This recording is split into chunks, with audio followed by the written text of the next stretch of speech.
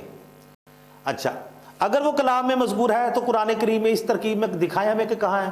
قرآن میں اس کا وہ ذکر نہیں ہے، اس لیے اسے الف لام عہد کا، عہد خارجی کا۔ دیکھیں نا حضرت ابراہیم علیہ السلام، حضرت ابراہیم علیہ السلام اپنی قوم کے پاس گئے، وہ مورتیوں کے سامنے بیٹھے تھے۔ حضرت ابراہیم علیہ السلام نے کہا کہ ما هذه التماثيل وانتم لها عاکفون۔ وہاں پہ تماثیل پہ لفظ ہے، الف لام عہد کا ہے، اور خارج میں وہ تماثیل ان کے سامنے تھی۔ انہوں نے کہا یہ کیا تماثیل بنا کے تم ان پہ دھرنا مار کے بیٹھے ہوئے؟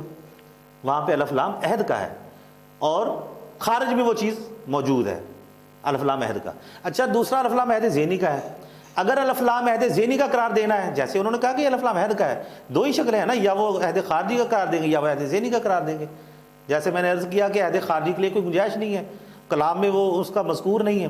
اچھا، عہد ذہنی کا یہ ہوتا ہے کہ متکلم اور مخاطب کے ذہن میں وہ پہلے سے موجود ہوتا ہے، یعنی الف لام عہد ذہنی کا مدخول جو ہے وہ متکلم اور مخاطب کے ذہنوں میں پہلے سے موجود ہوتا ہے۔ مثال کے طور پہ میں آپ سے کہوں کہ عابد صاحب آپ چائے اسی کپ میں پلائیے جس کپ میں ہم نے پچھلے شو میں پروگرام میں ہم نے چائے پی تھی۔ اب دوسرے کوئی سمجھے یا نہ سمجھے، لیکن آپ اور میں سمجھتے ہیں کہ ہم نے کیا بات کی، میں نے کس کپ کا ذکر کیا اور آپ کو معلوم ہے کہ انہوں نے کیا کہا۔ الف لام عہد ذہنی کا متکلم اور مخاطب کے ذہن میں پہلے سے موجود ہوتا ہے۔ تو اس میں بھی یہ چیز مانے ہے کہ عہد خارجی کا مانے تو وہ اب یعنی وہ سارے موجود ہونے چاہیے نا، یا کلام میں مذکور ہونے چاہیے یا پھر سامنے موجود ہونے چاہیے خارج میں۔